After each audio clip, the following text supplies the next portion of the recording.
I remember once the time we got a law firm that gave us free legal advices, yes. on condition we give them an end of year party show for free. So we had one of the best lawyers, Kaplan and Stratton. So I remember there are 3 politicians who sued us for defamation. Went to High Court. We were the first respondents. Nation Media Group was the second respondent. Yeah, the year 2000. So what happened then, Kaplan took over our case and Nation said, hold on, because we have been registered legally as comedians. So, You're comedians. So they went back and produced the evidence saying to the agents chamber, to the register of companies, we are registered comedians. So how can you take a joke seriously in a court of law? You must be joking. And that's how we won. So there was a lot of, there was, the beauty about this art for us and even for Mado, it reaches where your creative piece is owned now by Kenyans. They're the ones who come and tell you, yeah, I like what you're doing, and I'm sure you used to receive the same. Can you chair of this department? I remember the time it actually reached that even now people are giving us what to do. Telling us there's a problem in immigration. This is my experience. Do that skit. There's a problem here. Do that skit. Right. I remember even when you did the late Wambuyo Otieno, the marriage and everything. Yeah. I remember when he came here to Nation, the year 2000. Then when we went down to the exhibition. So the exhibition guys were saying, we told you they are going to do it. Here are the clothes. So the show was actually owned by Kenyans. So it was that spirit that, is that energy of Kenyans that gave us the strength to tell the powers that maybe, no, you can't stop our creativity. It's either this or we pull out. So it was that a lot of bigger struggle. And I think since we set, in the most difficult times of KANU, it was much more easier in the time of the third president of Kenya. But for him also, he didn't, as you know, he's not a guy who will take nonsense. If he's not helping him, you're in Pubafu. You're in Amhana. And that was quite informative for us. Yeah. Mado, there's always a fight, half the time when you you've done a piece and you've sent it out and people feel that you've gone just a bit too much. You've overstretched, the boundaries here. Talk to me around how you've dealt with that. Okay, first of all, I've never apologized, but we've clarified. That's good. Oh yes, yeah. When something like some people think that we have gone overboard, then we can only explain, just like what Tony is saying. What do you understand by this? This is satire, pure satire. But obviously, we know that even with the satirical products, it's not that you can run away from a lawsuit, defamation, public slander. How often do you get sued? All these things. I will not talk about the number of times, but we are in court right now. Okay. Yeah, we're in court last year and the year before. And the year before that? Yes, and some of the cases really drag on for many years. And just for record, some of those people who brought up those lawsuits have failed.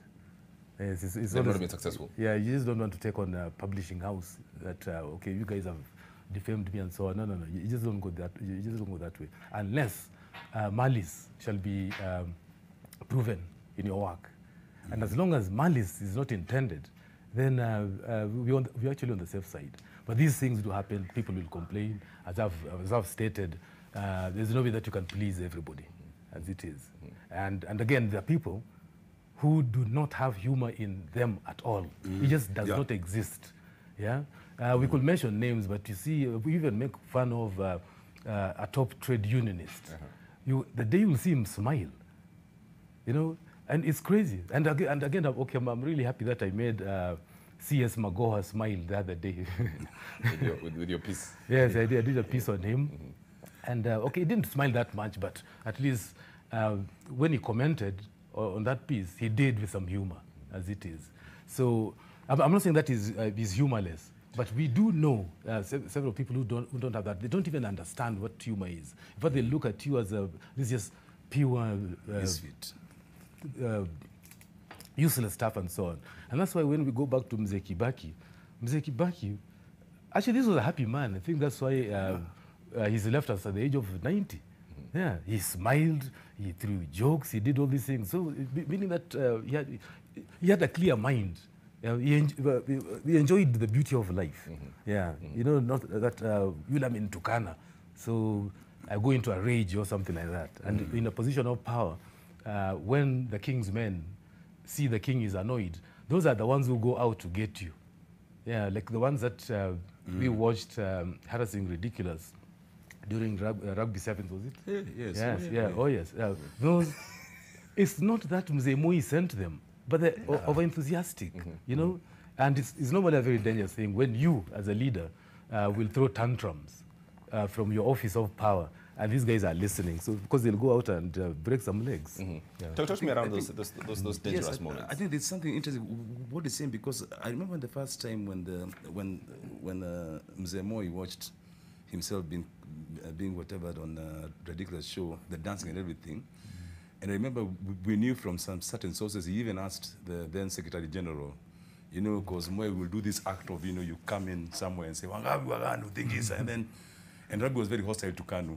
But the crowds, it was satire, they'll all raise their fingers for the children. Then Moi would ask the Secretary General, Nairobi, oh, no. He would say that you're not doing your job. And we actually came to understand that what he used to do, the first order of business every Monday morning when he comes from Nakuru sites was to watch yesterday's show.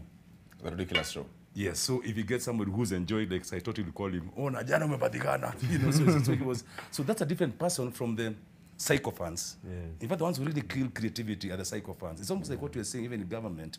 The ones who kill most of the government projects are the bureaucrats. There are people who've done it well. So it's the same thing happens when it comes to creativity. When you have your Mado being called and you come from one case to another, to another, to another, it's all that kind of sycophancy that's bad. Talk to me around this. If I may add on that, for us in the newspapers, we used to joke that the newspapers would be delivered in Moi's time to State House, and Kamodo was there. And Kamodo will go through them and clip out, you know, the cartoons and whatever, then give passes to the president. So the president will look at, okay, gazeti mzuri, lakini ilikuwa nini hapa? You know, that kind of thing. Exactly. That didn't happen, but it's close to the truth.